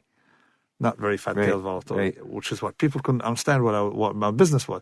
Tell them, I don't want medium volatility. I want no volatility or maximal volatility, right? So to really map it into businesses that have, typically, you can tell actually that businesses that are short the tail tend to have steady income. And businesses that are long the tail tend to have erratic, highly variable, and typically not good outside of tail events. And these are the businesses effectively that have produced what we have in the world. Okay. Now scientific discovery is a fat-tailed event. It's hunting for out-of-money options. There are costs. I mean, we spend a lot of money trying, all right? Pharma is the biggest fat tail as an industry. You look how much money they're in. What's their business? Their business is keep trying. You have cost of trying, we have small losses, out-of-the-money option, and you finance it. So I see. Okay. So what's ruined it a little bit is that the FDA requires more and more money to get a drug through trial, so it's hard to do trial and error. The cost of trial and error increases, right, visibly under regulation and other environments, and increases also under. What happened is that if what people don't realize is the return is much more linear to number of trials than to total dollar spent. So, and people now go for blockbuster drugs. So they spend a lot of money in one direction, so more prone to error. And they're not. When you hunt for fat tail, a business that understands fat tails very well is publishing, right? Like cinema, and that's a fat tail business. We're not far from my publisher, Random House. Go to the lobby of Random House on Broadway. Go to the lobby and walk in. The first time I walked in, I was not yet published, I wasn't a best-selling author, so someone made me wait. They make you wait if you're this, and otherwise you're a best-selling author, then you have special elevator, you see this thing. So when you wait in the lobby, I looked and I said, oh my God, this building likes publishers, or publishers like this building, because there's nothing but publishing houses. Guess what? It turned out to be all belong to the same Bertelsmann. Right. Because when you're in a fat-tail business, you make your income off of few blockbusters. You got to have thousands of books. So again, this is, so they I would have say like it's 70, 80 publishing houses, separate publishing houses in the same building. Right. In the Random House, Crown, Knopf, this, that, things you've never heard of, all right? Yeah. And when you have a lot, and when you're in a fat-tail business, you need a lot of small trials. You see, making bets on stuff, and once in a while you got a Harry Potter. Publishers are essentially venture capitalists on books. So exactly. But now, so that's a resilient business. It's not necessarily anti-fragile. No, it is anti-fragile. They're they're so let's say a book fails. Sorry? If a book fails, it costs them $5,000. If they do it right, all right, it's like an option. You lost $5,000 if it fails, and you make $100 million if it's right. Right, but if so they don't mind failures, but do the failures make them stronger? I mean, No, usually my mapping of anti-fragile isn't so much in something makes you stronger, so on, so much as the system benefits from mistakes. Okay. Right? So, or benefits from randomness, or benefits from other things. All right. Yes. If you try to publish a book, and typically, let me tell you how the system benefits from mistake. You're trying to have a hypertension drug, and you end up with Viagra. Same thing. They try to publish a book on some. Like they did with the Black Swan, they tried to publish a book on, they thought, a narrowly defined subject by an option trader, okay, whom you can, probably rely on having a few, and it turned out from an option trading book, all right, into some global interpretation of history that made them, that sold X million. Well, you get the idea. So that was a mistake on their part, you see. Right. That was a positive mistake. That was so they can publish a book like Umberto Eco, they think, is a scholarly book, and their mistake is that it's a hugely popular topic that sells 50 million copies. You see, it's pretty much like a drug. So you have side effects that you didn't predict, but whatever you don't predict that typically helps you, and that's the idea. So the model itself is strong because sometimes these small losses could turn into huge. Sometimes the mistakes could turn into huge winners. Because no mistake will makes the book cost you more than you spent for it. It's like a finite premium from an option. So all the mistakes is the upside. Right. But if you spend $1 billion for a book, all right, and some people have spent millions and millions on books, all right, the mistake is when you start spending a lot of money on publishing Al Gore, all right, and the thing flops, so you have a big loss, you see, for no upside.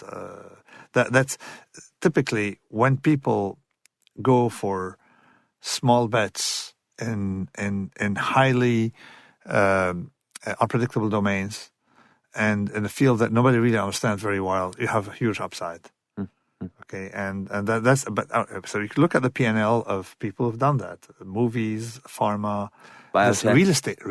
If I walked into the Black Swan when I was writing it, thinking that most money was made in America by innovation and high tech and stuff like that, it turned out to be false. The big bucks were made in America, big fortunes. All right, if you look at the time, I look at net worth of people, the big fortunes were made in real estate, and then I understood why it was a sucker game, because real estate is long volatility for the owner of the house, so you can borrow, and short for the bank, which explained why the banks never made money, and individuals made tons of money on real estate, and real estate it was a good business, for these people because they have a free option. And it's funny too, like the housing crisis began long before, or not the crisis, but housing was going down for a year and a half before the banks blew up. So housing was handling itself fine, but then the financial crisis happened as a result of because the way they package things. But typically banks are good at giving people free options. I remember manufacturers Hanover went bust because Donald Trump made bad bets. And eventually Donald Trump got rich, all right? And manufacturers Hanover became part of Chemical Bank, became part of now JP Morgan, you see. So the mistakes of if a mistake can blow you, up, you're not a good business. But what's worse is when someone has an asymmetry. My mistakes blow up the bank, not me. You see, right? Or because the way they finance it, and also and what they did, even had they not done that, when I looked at the risk of Fannie Mae. Huge, even without these packages, banks were overexposed to downside of real estate. So right now in the economy, where do you see the biggest bubbles or risks or I don't know. I mean, I make bets, all right? So my bets are out-of-the-money bets, so it's not a predictive bet. I made, after the crisis, I initially made bets on gold, and then I was long gold, short S&P, and then ended up long both. Right, and then I ended up getting rid of my gold. And why did I have the S&P? Because I said, okay, flooding money in the system, going to either harm the bonds, help the stocks, or both. So, and then I started getting short bond in and out. Right, so I had S&P with a shortish bond position, and it paid off. All right, so the quantitative easing with some long real estate. All right, that paid off, pay off, and then I. Because I said, okay, the only way they're curing the system is by giving free money So you got to, what people free money would go buy. So it worked out fine. And so I tell you, of course, skin in the game, I only look at my thing. And then I bought some euros, right? When Europe was, because people on TV would go and say, oh, Europe, as if it was a catastrophe. It was like Dresden, with a big hole, was smoking, like Syria, pictures of Syria today. And then I bought some Europe, or I bought European currency because they weren't engaged in the same thing. And then I got out of it. So now my exposures now, I would say, are minimal to anything. Now, so given that, it means I don't have a view of anything, but I'm trying to get out of trouble. But it's good sometimes. It's I would say anti-fragile sometimes to minimize. Sometimes you want to be in cash. My only risk of being in cash is you miss on. You can have inflation, okay, or you miss on something. So there's risks of being in cash. What I call cash, I have two cash. I have cash that can be invested, and I have what I call numeraire, protect me from inflation, which is a basket. Mm-hmm. And that basket contains some real estate, not much, some stocks, not much, some. You always have to have something that protects you, because the big tail risk is I work all my life, I have a good life to. Things can be harmed by inflation, all right? Or you can have asset price inflation, but not inflation, which is what we have now, all right? Which is worse, actually, because you see all the things you wanted to buy running away from you, and then the other things are not. So I have some hedge there, okay, some agricultural stuff like that, just to say this is hedged for inflation, okay? But I would say I'm monstrously underinvested now with the rest. Okay. Also, I mean, to the point where you feel bad, like you're an investor at heart. To the point that I don't look at a screen. You know that you're underinvested when you can go for 2 days without looking at the screen. How many hours you can go without looking at the stock market screen? You see, if I have good formula. If I have to look at it with high frequency, it means I'm over invested. Okay.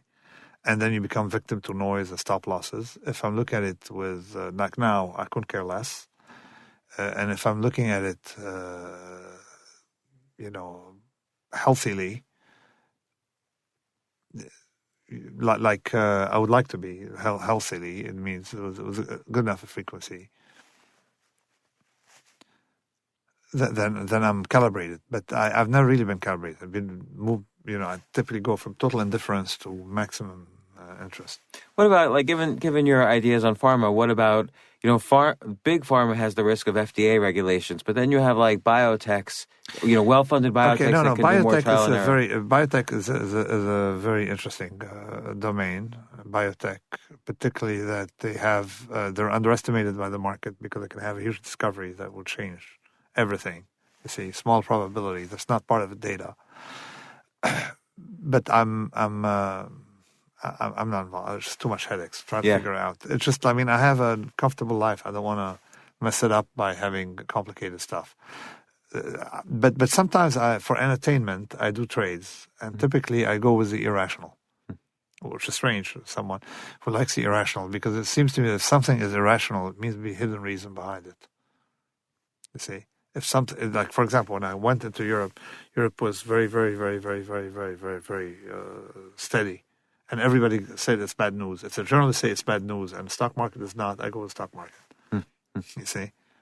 Or I go with the currency. I go with the element. But I'm not too much in the market.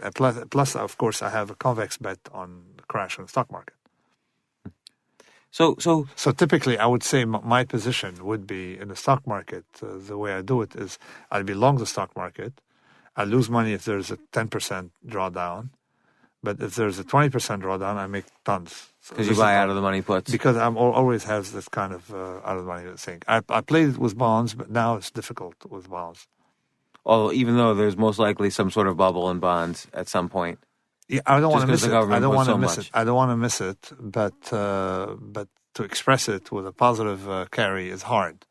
So sometimes you go in and I don't want to think about it. So you go out. Too complicated. Yeah, but I have enough gold, in my own thing, and I have enough short bonds in my core, what I call numeraire, that I don't have to worry much about that. So Black Swan, you're saying sold very well.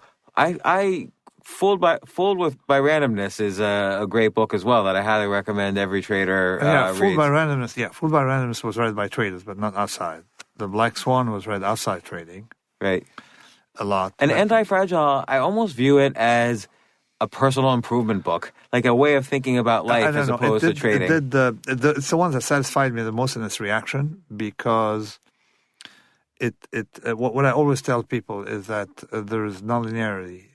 You don't want to sell 1 million copies, because if you sell 1 million copies, you're going to have 800,000 people reading it, buying it, who shouldn't be buying it. Well, it's still hard to execute on it. People like their fragile lives because that's the controlled environment. So it's hard for people to say, okay, I'm going to fast randomly like every other week. Yeah, that's true. No, but Anti-Fragile is the kind of... No, I mean, I wrote Anti-Fragile not as a book for... I wrote it as you put your soul into a book. Yeah. So it is... it's a fourth volume of that inserto, and I put my soul into it. But all the answers in the Black Swan. I also wrote it in a way to be less accessible than the common person. And why voluntarily? Why? Because I don't want to have to the readers, and I don't want to go to conferences where you have all these big names who have bestsellers and be one of them, like in a cattle market. I want to just have my own. I pull back from public image. When you have a big bestseller, you have trauma, and you learn from stuff, and you say, okay, you want to do it once, you don't want to do it all the time. So I did not want to have as big, and I don't want in the future to have any big. I'd rather have a steady, smart readership than crazy people citing it without understanding what it is. And the Anti-Fragile is in that category. It's like Fooled by Randomness. Fooled by Randomness was almost never bought by people who didn't understand it. Or didn't get, not almost never. The ratio is very low for Fooled by Randomness. And Fooled by Randomness over time did, something million, something worldwide. It did worldwide, in a million something, some copies. So and Anti-Fragile, you don't think will? Fooled by Anti-Fragile is selling a lot more than Fooled by Randomness. At its stages. But Fooled by Randomness, I want Anti-Fragile. You want books to follow the Lindy effect. I don't care about what they sell today. I care about what they sell in 10 years. You see? To your point of, if it's still selling in 10 years, it's going to be selling for another 10 years. For another 10 years. Fooled by Randomness today is 13 years old, 14 years old. 13 years old. Still sells. This week, 14 years old, 13 years old. And it's not that it still sells, it's still in print, it's still active. The Black Swan is, of course, is too known as a metaphor that bothers me. Anti-Fragile is similar to Fooled by Randomness, except that it's a different crowd. It's more difficult than Fooled by Randomness, much more difficult. But it got me thinking really just about every area of my life and what was fragile and what wasn't. And not only every area currently, but every area in the past, and how the different parts where I made myself anti-fragile just by instinct because I didn't want to lose anymore. That's good. Now that I'm thinking about it, there's a test you can do for yourself, all right? If you've had a little bit of disorder and you weren't harmed by it, it means you didn't have enough of it. If I wasn't harmed by it. If you weren't harmed by it. Right. If you had, and you weren't harmed by it, if you had something bad happen or something like that, weren't harmed by it, it means you need more of it. Well, no, I was definitely harmed by it, and then I had to overcome. Yeah, overall, if overall you weren't harmed by something, then you have... and let me tell you that a lot of people don't understand that... something I mentioned just en passant, didn't focus too much on it in Anti-Fragile, is post-traumatic growth. That growth comes from trauma. People talk about post-traumatic disorder. The real thing is post-traumatic growth.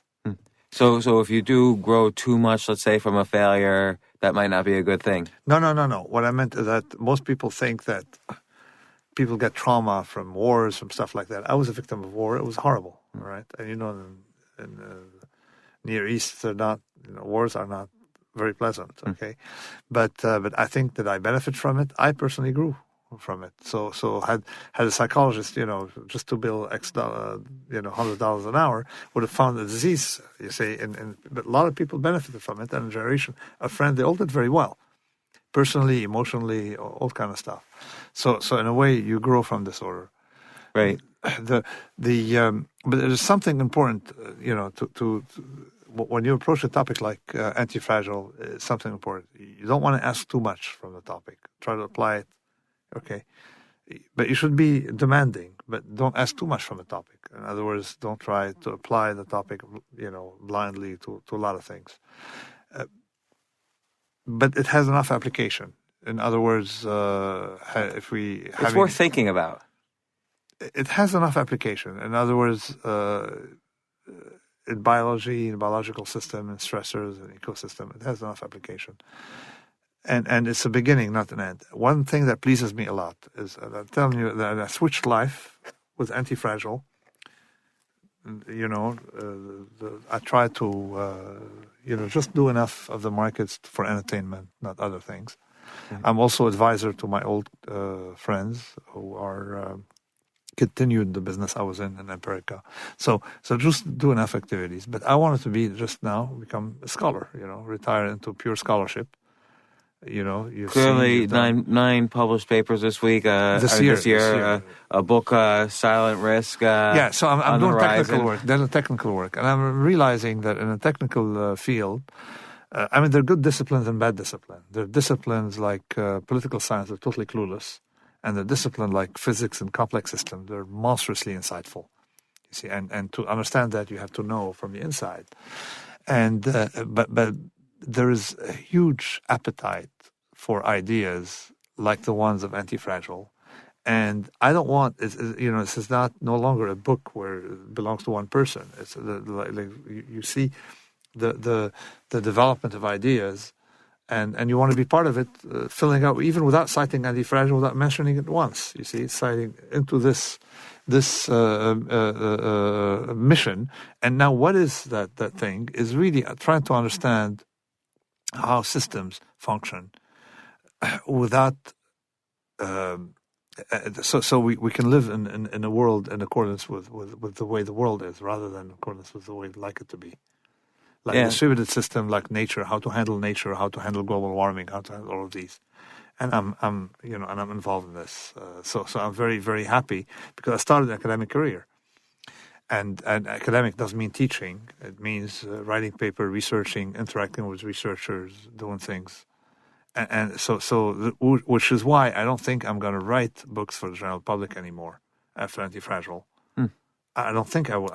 People may have relapses, but I will be producing a more scientific stuff that has theorems, proofs, and it's actually so much easier to do science. Where will you release stuff? Like Silent Risk here? Silent Risk is for free on the web. It's for free on the web. Anybody can access it. I don't feel like giving it to a publisher for now. And the good thing is that if I find a mistake, I'm going to Singapore. Change it. It becomes open source in a sense, because people can tell you. I change it. But in other words, I change it and I learned to write in text, so it's formatted the way it is. It comes right instantly. And probably it could be between cover, but I wanted to stabilize, at the level, stabilize in the sense that I keep changing. I wake up, I change, introduce a topic, and Silent Risk. Silent Risk is really the backup of all my other books with the mathematical backing. And it's very strange. I noticed that there's something we're doing with this paper. Okay, I noticed this paper, we use a lot of English, all right? And then at the end, we have math, proof, theorem, this proof. Okay, so I noticed nobody reads the maths.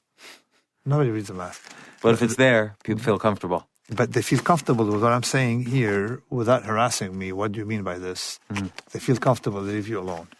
I'm doing the same thing with the inserto by giving all this math. And I discovered, quite surprising, that nobody knew, you see, nobody knew that I did math for a living. It says it is mathematical stuff. They must not have read dynamic hedging. Or people said, the black swan. And it's very strange, because there's the same idea expressed in math. People take it seriously, although it's harder to understand. Or they complain that it's dense, but it's harder to understand. But then you express it in words, they don't take it seriously, although it's easier to understand. So so this is what makes scientific writing easy, because you don't have any inhibition about how deep you want to go. Nobody's going to complain. That's very strange, right?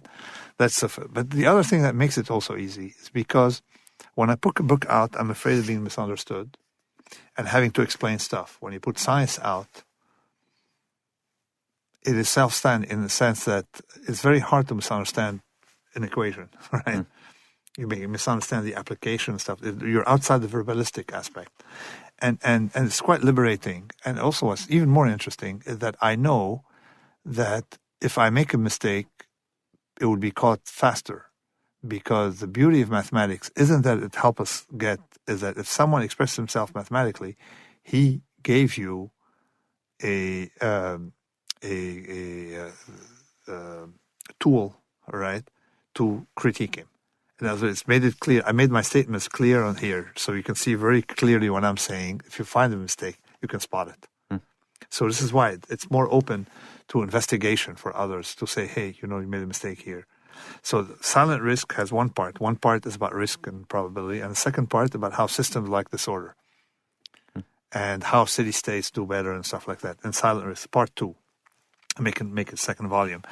And it's very interesting because once I put it mathematically there, now suddenly a lot of people started reading this, Anti-Fragile, and without having the need to go to the math, because they've seen the math, they've just glanced at it, they saw a couple of graphs, they come back, and now they're interested in Anti-Fragile. This is why there have been no scientific criticism of Anti-Fragile.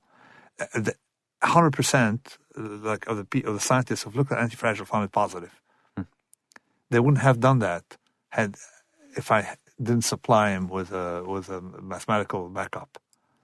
Well, I definitely look forward to checking out Silent Risk, and I know you say you don't want millions of people to read and understand Anti-Fragile, but I really, it's a life-changing book. I really think it's a great book. Oh, thank you very much. Thanks a lot. It was very pleasant. Yeah, I'm glad you came on the show, and I wish I had followed up on my email with you in 2002. I think I had coffee with the wrong people. So they blew up in 2008 or no, 7, 8? Or no? Yeah, both times, several times. Okay, that's fine. All right, yeah, that will not happen to you. All right. Okay. All right. Well, thank you very much. Great. Thanks a lot.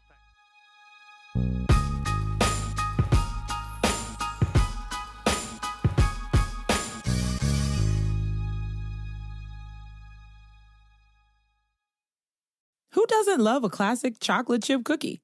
Famous Amos has been making them since the 70s, 1975 to be exact. With semi-sweet chocolate chips and a satisfying crunch, it's everything classic in one bite-sized cookie, and fans couldn't get enough. That's right. You'll find our original recipe, the one you know and love, in every bag of Famous Amos original chocolate chip cookies. Find Famous Amos anywhere you buy your favorite snacks. Sometimes it takes a different approach to help you unlock your true potential. With Capella University's game-changing FlexPath learning format, you gain relevant skills you can apply to your career right away. Earn your degree from an accredited university and be confident in the quality of your education. Imagine your future differently at capella.edu. Capella University is accredited by the Higher Learning Commission. Learn more at capella.edu/accreditation.